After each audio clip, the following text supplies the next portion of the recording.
नमस्कार। आज हम कक्षा 12वीं की प्रसिद्ध कविता आत्म परिचय को उसके सरल अर्थ के साथ समझेंगे, जो कि हरिवंश राय बच्चन जी के द्वारा लिखी गई है। कविता का पहला भाग है।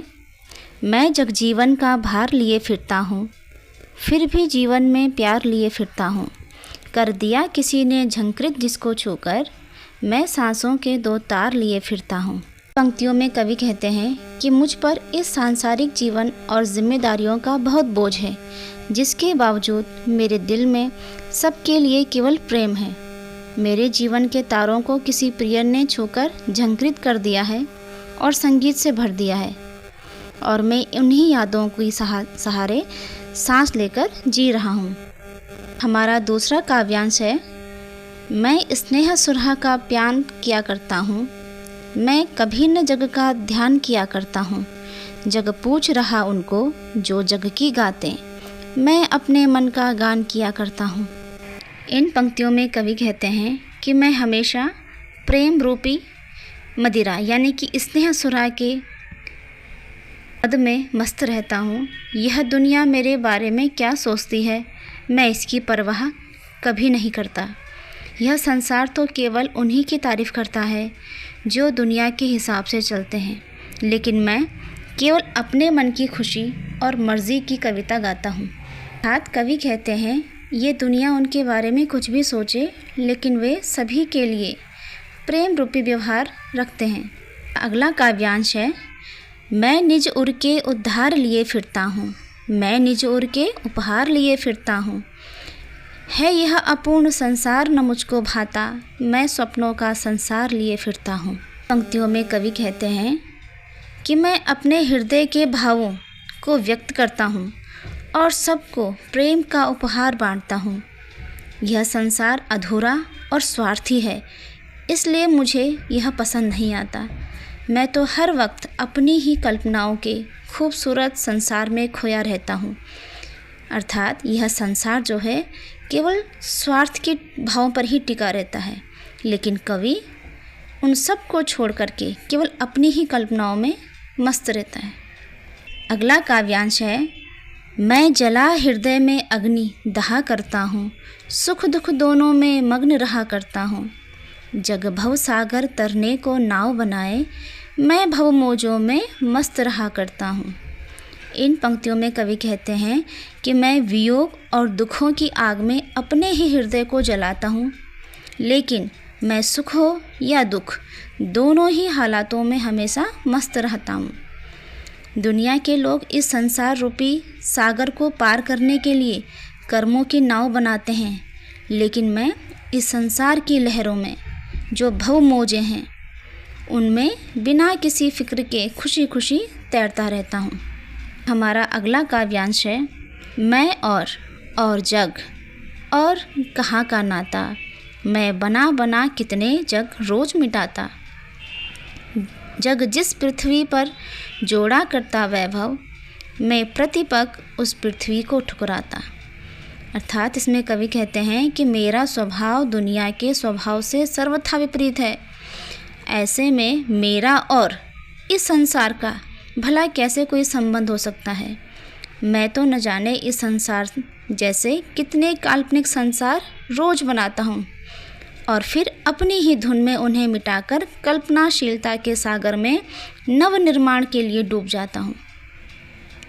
जिस पृथ्वी पर यह संसार सदा भौतिक सुख सुविधाओं और धन ऐश्वर्य को जोड़ने में उम्र भर लगा रहता है, मैं उससे प्रभावित हुए बिना उसके विपरीत अपने प्रत्येक चरण से उस पृथ्वी को ठुकराता फिरता हूँ। अर्थात मुझे सुख समृद्धि और धन संपदा का थोड़ा सा भी चाह नहीं है। अगला काव्यांश है। मैं निज रोदन में राग लिए फिरता हूँ, शीतल वाणी में आग लिए फिरता हूँ। हो जिस पर भूपों के प्रासाद निछावर, मैं वह खंडर का भाग लिए फिरता हूँ। अर्थात कवि इन पंक्तियों में कहते हैं कि मेरी पीड़ा में भी एक विशिष्ट प्रकार का प्रेम छुपा हुआ है। मैं अपने गीतों में इसी प्रेम जड़ित पीड़ा को पिरोकर गाता फिरता हूँ। मेरी शीतल वाणी में भी मेरा जोश एवं ऊर्जा स्पष्ट रूप से व्याप्त है। कवि आगे कहते हैं कि मैं अपने साथ सदैव अपनी ऐसी खंडर रूपी प्रेम माया यादों को सहेजे फिरता हूँ कि जिससे ईर्ष्यावश बड़े बड़े राजा महाराजा अपने महलों को भी तत्काल त्यागने के लिए तैयार हो जाएं। मैं उन्हीं अमूल्य स्वप्नों को अपने मन में सजोए रहता हूँ। हमारा अगला काव्यांश है, मैं दीवानों का वेश लिए फिरता हूँ, मैं मादकता निशेष लिए फिरता हूँ, जिसको सुनकर जग झूम झुके लहराए, मैं मस्ती का संदेश लिए फिरता हूँ। अर्थात कवि इन पंक्तियों में कहते हैं कि मैं प्रेम की स्मृतियों में डूबा दीवाने सा रूप धारण करके पूरी दुनिया में घूमा फिरता हूँ और जहाँ भी जाता हूँ अपने गीतों में छुपी संपूर्ण मादकता को जीता हूँ। मैं प्रेम और श्रृंगार के गीत गाता हूँ जिन्हें सुनकर सुनने वाले प्रेम की सत्ता के समक्ष नतमस्तक हो जाते हैं और मेरे गीतों की मस्ती में लहराने लगते हैं। मैं अपने गीतों के माध्यम से दुनिया भर के लोगों के लिए प्रेम और मस्ती का संदेश लिए फिरता हूँ। अर्थात कवि कहते हैं कि जीवन में चाहे कितनी भी कठिनाइयाँ क्यों न हो, लेकिन वो जहाँ भी जाते हैं सबसे प्रेम पूर्वक व्यवहार करते हैं। ये थी हमारी आत्मपरिचय कविता जो हरिवंश राय बच्चन जी द्वारा लिखी गई थी। अब इन्हीं की दूसरी कविता का भाग हमारे पास है, एक गीत। अब हम इसका सरलार्थ समझेंगे। हमारा पहला काव्यांश है जिसका शीर्षक है दिन जल्दी जल्दी ढलता है। तो चलिए शुरू करते हैं इसको पढ़ना। दिन जल्दी जल्दी ढलता है, हो जाए न पथ में रात कहीं, मंजिल भी तो है दूर नहीं, यह सोच थका दिन का पंथी भी जल्दी जल्दी चलता है, दिन जल्दी जल्दी ढलता है। यहाँ कवि कहते हैं कि समय बहुत तेज़ी से बीत रहा है और शाम होने वाली है। रास्ते में चल रहा थका हुआ मुसाफिर यह सोचकर अपनी चाल तेज कर देता है कि कहीं घर पहुँचने से पहले ही रास्ते में अंधेरा न हो जाए।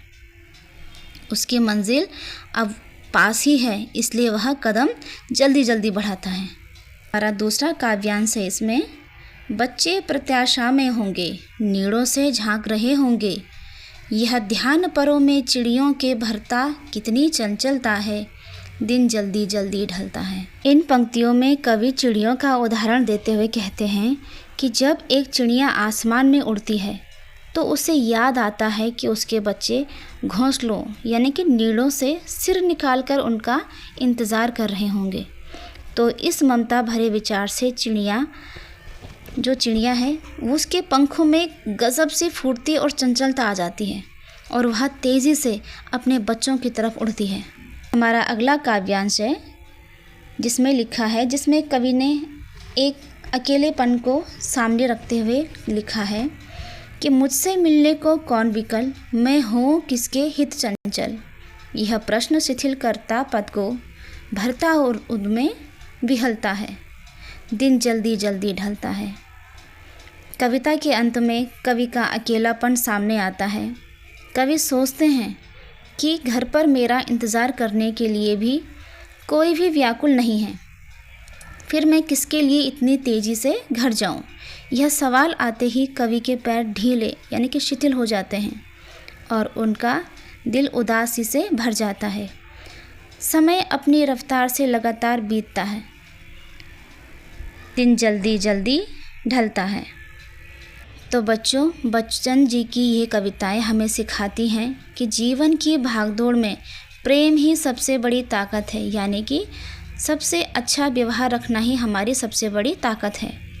आत्मपरिचय हमें खुद से प्यार करना सिखाती है और दिन जल्दी जल्दी ढलता है कविता हमें समय की कीमत और अपनों के महत्व का एहसास कराती है। ये था हमारा आज की कविता का भावार्थ। तो मुझे बताना आपको कैसा लगा और जल्द ही मैं आपको इसके प्रश्न उत्तर के साथ एक नई वीडियो के साथ मिलूँगी।